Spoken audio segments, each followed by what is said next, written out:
আমরা অনেক ত্যাগ স্বীকার করেছি।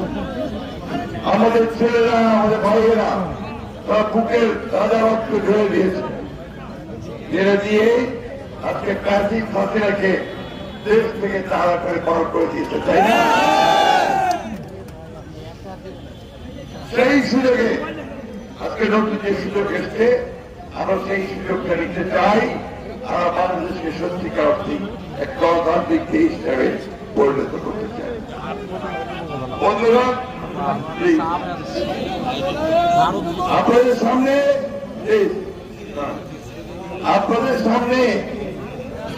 আপনাদের জনপ্রিয় নেতা, যার জন্য আপনার অতীতে অনেক লড়াই করেছেন, সংগ্রাম করেছেন, তার নেতৃত্বে আপনারা এই রানের মধ্যে অন্তর্কে ঘাঁটি করে তুলেছেন।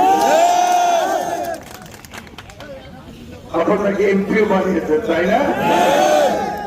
আজকে যে আক্তার সাহেব আপনাদের প্রার্থী, ইনশাআল্লাহ আক্তার সাহেব বিপুল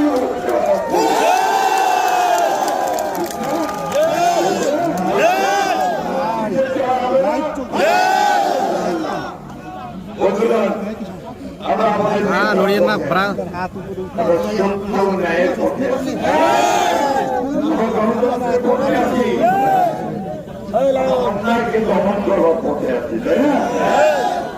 এই নির্বাচনের মধ্য দিয়ে আমরা বাংলাদেশে আবার প্রমাণ করতে চাই যে বাংলাদেশ একটা অসাম্প্রদায়িক।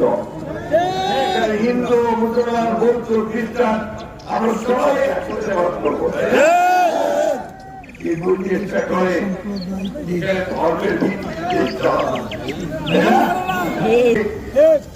ভবিষ্যতের প্রতি, আমাদের গণতন্ত্রের প্রতি সেই বাংলাদেশকে বিজয়ী করে আমরা আজকের ভাইকে জয়যুক্ত করি।